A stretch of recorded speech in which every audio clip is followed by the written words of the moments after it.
गेल्या 2-3 दिवसांपासून पावसानं रायगड जिल्ह्यामध्ये सर्वत्र पाणीच पाणी झालंय।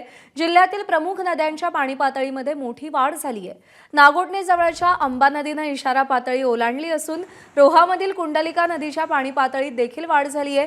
जिल्ह्यातील अन्य नद्यांचं पाणी इशारा पातळीच्या खाली आहे।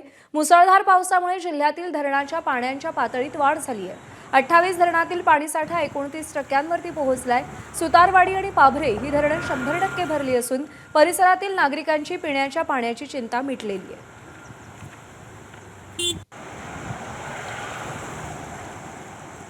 आणि या सगळ्या संदर्भात अपडेट जाणून घेऊयात। गणेश महाप्रळकर आपले प्रतिनिधी सध्या आपल्या सोबत आहेत।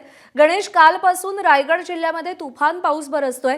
रायगड जिल्ह्याच्या विविध भागांमध्ये पावसाचं काय चित्र आहे, धरणांमध्ये काय परिस्थिती आहे? नक्कीच रायगड जिल्ह्यामध्ये कालपासून कोसळत असलेल्या मुसळधार पावसामुळे अनेक नद्यांच्या पाणी पातळीत वाढ झालेली आहे। अंबा नदीने आता इशारा पातळी ओलांडलेली माहिती आहे ती समोर आलेली आहे। शिवाय रोह्यामधून वाहणारी कुंडलिका नदी देखील या ठिकाणी दुथडी भरून वाहते। त्यामुळे पावसाचा जोर वाढल्यास अनेक नद्यांच्या पाणी पातळीत मोठी वाढ होण्याची शक्यता आहे।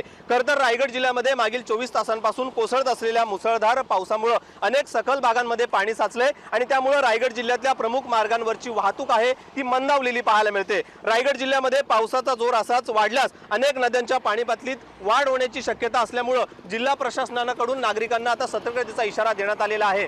रायगड जिल्ह्यामधल्या दक्षिण भागात काल मुसळधार पाऊस कोसळतोय आणि त्यामुळे आज देखील सकाळपासून या पावसाचा जोर असाच असल्यामुळे दक्षिण भागातल्या श्रीवर्धन बाजारपेठेत देखील मोठ्या प्रमाणात पाणी शिरल्यामुळे तेथील व्यापाऱ्यांचं नुकसान झालंय। त्यामुळे पावसाचा जोर पुढील काही तासांमध्ये वाढला तर रायगड जिल्ह्यामधल्या अनेक नद्यांची पाणी पातळी इशारा पातळी ओलांडण्याची शक्यता आहे। त्यामुळे नागरिकांना आतापासूनच सतर्कतेचा इशारा जिल्हा प्रशासनाकडून देण्यात आलाय। गणेश महाप्रळकर, एबीपी माझा, रायगड। एबीपी माझा, उघडा डोळे बघा नीट।